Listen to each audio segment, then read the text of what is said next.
Good morning all of you. मैं देवेंद्र तिवारी एक बार फिर से बाबा विश्वनाथ शिक्षण प्रशिक्षण महाविद्यालय के यूट्यूब चैनल में आपका स्वागत करता हूं। आज हम लोग एक सीरीज को देखते हैं, परीक्षा उपयोगी प्रश्न, जो इस चैप्टर से जो हम लोग पिछले क्लास में चैप्टर पढ़े कि प्राकृतिक संख्या, पूर्ण संख्या और पूर्णांक क्या होते हैं। इस पे जो क्वेश्चन बनते हैं परीक्षा की दृष्टि से अत्यंत महत्वपूर्ण क्वेश्चन है, जो पेपर में सेमेस्टर एग्जाम में आपके हमेशा पूछे जाते हैं। तो आज कुछ क्वेश्चन का हम डिस्कशन यहाँ पे करते हैं। तो क्वेश्चन पहला है, एक क्या है? एक क्या है? एक भाज्य संख्या है, एक अभाज्य संख्या है, दोनों है कि कोई नहीं? तो आप लोग बताइए एक क्या है। पहला इसमें ऑप्शन है भाज्य संख्या किसे कहते हैं?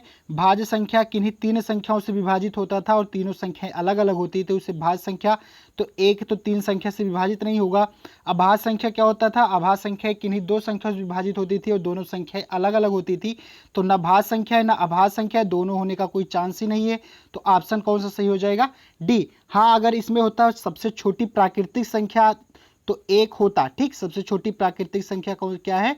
एक है, लेकिन वो ऑप्शन नहीं है, तो इसका सही आंसर क्या हो जाएगा? इनमें से कोई नहीं। चलते हैं सेकंड क्वेश्चन की तरफ हम लोग।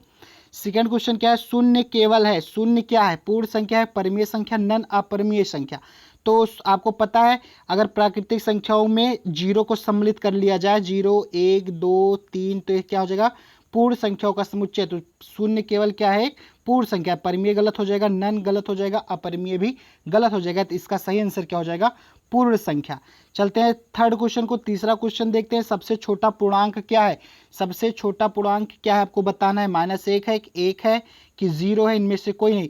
तो जी हाँ, आपको पता होना चाहिए कि जो संख्याएं होती हैं, अगर पूर्णांक पूछा जाए तो न कोई छोटा पूर्णांक होता है, ना कोई सबसे बड़ा पूर्णांक होता है, ना ही कोई सबसे छोटा पूर्णांक होता है और ना ही कोई सबसे बड़ा पूर्णांक होता है। तो ये तीनों ऑप्शन आपके गलत हैं। जो आंसर सही हो जाएगा इनमें से कोई नहीं, क्योंकि ना कोई छोटा पूर्णांक होता है और ना ही कोई सबसे बड़ा पूर्णांक होता है। ठीक, चलते हैं चौथे क्वेश्चन की तरफ हम लोग देखते हैं। किसी पूर्ण संख्या में से 0 घटाने पर क्या प्राप्त होता है? वही संख्या स्वयं प्राप्त होगी। 0 गलत है, 1 गलत है, इनमें से कोई नहीं गलत है। पूर्ण संख्या 1 भी है, अगर इसमें से 0 घटाया जाए तो क्या प्राप्त होगा? वही संख्या 1 ही। 0 भी पूर्ण संख्या, अगर 0 घटाया जाए तो 0 ही प्राप्त होगा। 3 है, अगर 0 घटाया जाए तो 3 ही प्राप्त होगा। तो क्या है कि अगर किसी पूर्ण संख्या में से 0 को हम घटा रहे हैं तो यही संख्या स्वयं यहाँ पे प्राप्त हो रही है। तो किसी पूर्ण संख्या में से 0 घटाने पे क्या प्राप्त होता है? वही संख्या स्वयं। तीसरा ऑप्शन यहाँ पर आपका सही हो जाएगा। ठीक, चलते हैं आगे, पांचवा क्वेश्चन को देखते हैं हम लोग। निम्न में से प्राकृतिक संख्या है, आपको बताएं निम्न में से कौन सा प्राकृतिक संख्या है? 5 है, 2/3 है, -1 है, √3 है। आपको प्राकृतिक संख्या बताएं तो जी हाँ, आपको पता होगा प्राकृतिक संख्या क्या है। इसमें से 5। दूसरा ऑप्शन गलत है, तीसरा ऑप्शन गलत है और चौथा ऑप्शन गलत है, क्योंकि जो प्राकृतिक संख्या होती है 1 से लेकर अनंत तक होती हैं, उन्हीं को प्राकृतिक संख्या कहते हैं। तो 5 उसके अंतर्गत आता है, इसलिए जो 5 है वो क्या है? प्राकृतिक संख्या है, और तीनों जो है अलग अलग संख्याएं हैं। तो तीनों ऑप्शन आपका दूसरा, तीसरा, चौथा गलत हो जाएगा। जो आपका सही ऑप्शन है वो ऑप्शन नंबर 1 है। आपके लिए एक सूचना है, अगर आप लोगों को टेट या सीटेट की तैयारी करना हो, मैथ में कोई प्रॉब्लम हो रही है, आपको हिंदी या पर्यावरण से संबंधित कोई भी समस्या हो, तो आप लोग मेरे YouTube channel the coach UP YouTube पे जाके आप इस चैनल को सर्च करेंगे, द कोच यूपी, तो हमारा चैनल आएगा।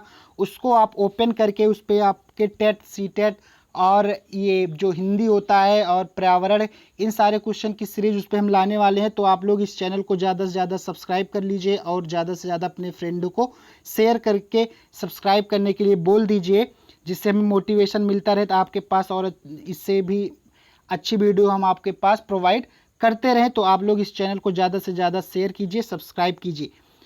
आगे चलते हैं, नेक्स्ट क्वेश्चन को हम लोग देखते हैं। क्वेश्चन नंबर 6 क्या था? पूर्ण संख्या ऋण पूर्णांक संख्या है, इसमें से आपको बताना है ऋण पूर्णांक संख्या कौन सी है। तो जी हाँ, आपको पता होना चाहिए कि 0 बीच में रखते हैं, इधर -1 -2, इधर 1 प्लस पॉजिटिव में होता है 2 3 4 5, सेम इधर माइनस में होता है -3 -4 और -5, इसी तरह इनफाइनाइट तक, इधर भी इनफाइनाइट तक। तो आपको बताएं इसमें से ऋण पूर्णांक संख्या कौन सी है? तो -5। इसका आंसर जो हो जाएगा ऑप्शन बी हो जाएगा। ऋण पूर्णांक क्या है? -5। सेकेंड ऑप्शन सही है, बाकी पहला गलत है, तीसरा गलत है और चौथा भी गलत है। चलते हैं नेक्स्ट क्वेश्चन की तरफ। क्वेश्चन नंबर 6 देखते हैं। 25 का अनुवर्ती संख्या है। अनुवर्ती या इसको कहते हैं परवर्ती। हमको आपको पिछली क्लास में बताया गया अनुवर्ती या परवर्ती क्या है कि अगर कोई संख्या दी हो, इसमें एक जोड़ दिया जाए, 25 में एक जोड़ देंगे, 26 प्राप्त हुआ, 26 क्या है 25 की अनुवर्ती कहा जाए या परवर्ती संख्या हो जाएगी 26। तो 25 का अनुवर्ती संख्या क्या हो जाएगी 26। ऑप्शन ए आपका सही है, बाकी सारे ऑप्शन आपके गलत है। दो चीजें हमने बताई थी, अनुवर्ती या परवर्ती, और एक था पूर्ववर्ती। तो पूर्ववर्ती मतलब पहले की संख्या, और अनुवर्ती परवर्ती मतलब एक ही इसका मीनिंग हुआ, एक ही मतलब हुआ कि इसके पहली वाली, इसके बाद वाली संख्या। जैसे कि 25 में एक जोड़ने पर हमें अनुवर्ती संख्या मिलती है। अगर इसका पूछा जाता 25 का पूर्ववर्ती संख्या क्या होगा, तो 25 में से हम एक माइनस कर देते, 24 क्या हो जाता है इसका पूर्ववर्ती संख्या हो जाता। लेकिन हमसे अनुवर्ती पूछा गया तो एक जोड़ देंगे, या यहाँ पे अनुवर्ती जगह परवर्ती लिखा होता तब भी हम एक जोड़ते, तो इसका आंसर कितना हो जाएगा साथियों 26 हो जाएगा। चलते हैं नेक्स्ट क्वेश्चन की तरफ। क्वेश्चन नंबर 8 देखते हैं। 51 की पूर्ववर्ती संख्या, इसके पहले अनुवर्ती हमने देखा, पूर्ववर्ती पूछा जा रहा है। 51 का पूर्ववर्ती मतलब पहले की संख्या, तो आपको कुछ नहीं करना है, 51 में से एक माइनस कर देना है, कितना आ जाएगा 50 आ जाएगा। तो 51 की पूर्ववर्ती संख्या कितनी हो जाएगी 50। तो ऑप्शन ए आपका सही है, बाकी सारे ऑप्शन आपके गलत है। ठीक, आपका पूर्ववर्ती और अनुवर्ती क्लियर हो गया होगा। क्वेश्चन नंबर 9 देखते हैं। 21/25 का योगात्मक प्रतिलोम क्या होता है। जी हाँ, तो आपको सबसे पहले बता देते हैं योगात्मक प्रतिलोम क्या होता है। तो कोई भी संख्या दी गई हो, कोई भी संख्या दी गई हो, तो इसका योगात्मक प्रतिलोम वही होगा कि इन दोनों को जोड़ने पर इसकी वैल्यू कितनी आए 0 आ जाए। संख्या कोई दिया गया हो तो इसका जो योगात्मक प्रतिलोम होगा वो संख्या होगी कि दोनों को अगर हम ऐड कर दें तो उसका मान 0 हो जाए। तो कोई भी संख्या अगर हम पूछे एक का बताइए, एक का योगात्मक प्रतिलोम क्या होगा, तो एक में क्या जोड़े कि 0 आ जाए, तो एक में हम -1 कर देंगे तो प्लस माइनस क्या हो जाएगा कैंसिल हो जाएगा, 0 आ जाएगा। तो जी हाँ, मुझे कुछ नहीं करना है, सिर्फ चिन्ह को परिवर्तित कर देना, वही हो जाएगा योगात्मक प्रतिलोम। सिर्फ हमें चिन्ह को परिवर्तित करना है। तो अगर 21/25 दिया है, पूछा जा रहा है इसका योगात्मक प्रतिलोम बताइए, तो इसका योगात्मक प्रतिलोम कितना हो जाएगा -21/25, -21/25। अब दोनों को ऐड करेंगे, दोनों कैंसिल होकर कितना हो जाएगा साथियों 0 हो जाएगा। तो इसका जो आंसर हो जाएगा सही कितना हो जाएगा ऑप्शन सी। बाकी पहला गलत है, दूसरा गलत है और फोर्थ ऑप्शन भी गलत है। ठीक, आपको पता चल गया होगा योगात्मक प्रतिलोम क्या है कि दोनों का योग 0 होना चाहिए। तो जो संख्या दी जाएगी उसका विपरीत लिख देंगे दूसरी संख्या को, उसका चिन्ह जो है बदल देंगे। अगर यहाँ पे प्लस लिखा हो तो यहाँ पे माइनस कर देंगे, अगर माइनस लिखा हो तो यहाँ पे प्लस कर देंगे, वही क्या हो जाएगा योगात्मक प्रतिलोम। चलते हैं लास्ट क्वेश्चन की तरफ। क्वेश्चन नंबर 10 देखते हैं हम लोग। क्वेश्चन नंबर 10 देखते हैं। 2/5 का क्वेश्चन नंबर 10 है। 2/5 का गुणात्मक प्रतिलोम क्या होगा। 2/5 का अभी था योगात्मक प्रतिलोम, अब देखते हैं गुणात्मक प्रतिलोम। तो गुणात्मक प्रतिलोम क्या होता है देखते हैं। संख्या कोई दिया हो तो इसका गुणात्मक प्रतिलोम वही होता है कि इसका जो गुणा करने पे आए वो कितना है 1 आए। संख्या का गुणात्मक प्रतिलोम क्या होता है, इसी संख्या का अपोजिट 1/, संख्या लिख देते हैं, इसी का अपोजिट अगर हम लिख देंगे तो इसका वैल्यू 1 हो जाएगा। इसी को कहते हैं गुणात्मक प्रतिलोम की गुणा करने पर 1 आए। तो 1 कब आएगा, जब उस जो संख्या दी जाएगी उसी का हम अपोजिट लिख देंगे। तो 2/5 का गुणात्मक पूछा जाए तो 2/5 का गुणात्मक कितना हो जाएगा 5/2। अब दोनों का अगर गुणा करेंगे तो कितना आ जाएगा, इसका निष्कर्ष 1 आ जाएगा। तो 2/5 का गुणात्मक प्रतिलोम कितना हो जाएगा 5/2। हमसे पूछा जाए 1/2 का गुणात्मक प्रतिलोम कितना होगा, तो हम कितना कहेंगे 2/1, क्योंकि इसका कैंसिल होने पर कितना आ जाएगा साथियों 1 आ जाएगा।